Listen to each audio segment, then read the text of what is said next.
one, let's talk about ordering and partially ordered sets in the context of relations. So relation in general is some subset of the of A cross A. So all the pairs of elements from some set A. So that means if there is so that's, for example, if let's say AB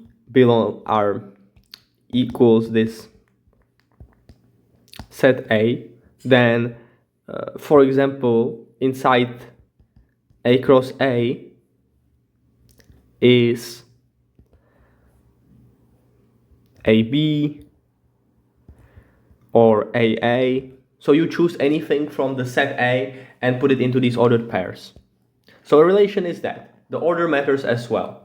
And now let's talk about partially ordered set. So when we have an ordering, and let's talk about the partially ordered set in this context already. So ordering relation with some properties. And the properties are as follows. There is reflexivity, there is antisymmetry,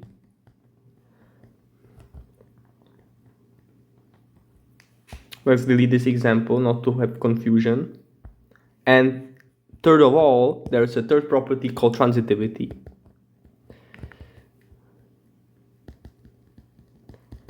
Alright, so it's not, as we see here, it's not symmetry but antisymmetry. So let's be careful about that. So what does this mean? Well, reflexivity means that for any A inside a set, for that ordering, for an ordered set, or at least partially ordered,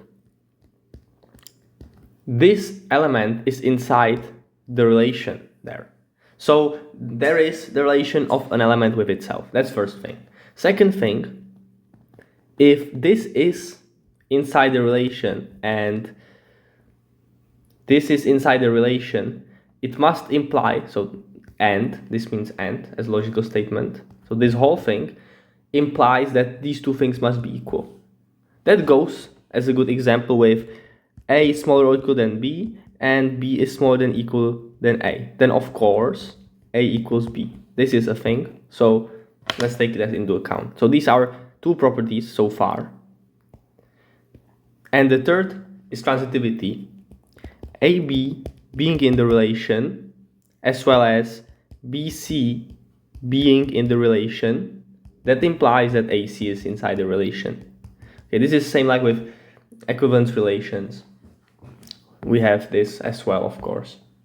And so then we have something, this is a notation now,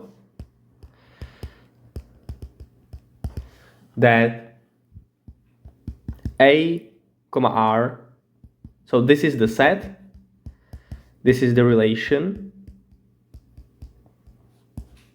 is called partially ordered set. Another way, Poset, P-O-S-E-T, Poset, like this. All right, a good example would be if we take the power set of this set, so all the subsets, along with being a subset relation. So you just take the collection of all the subsets of a set, and it is a partially ordered set if we have this relation of inclusion. So that's good. And let's also notice one thing. Not every pair of elements must be comparable according to the relation. So there can be some elements that are not comparable. That's also why there's the word partially.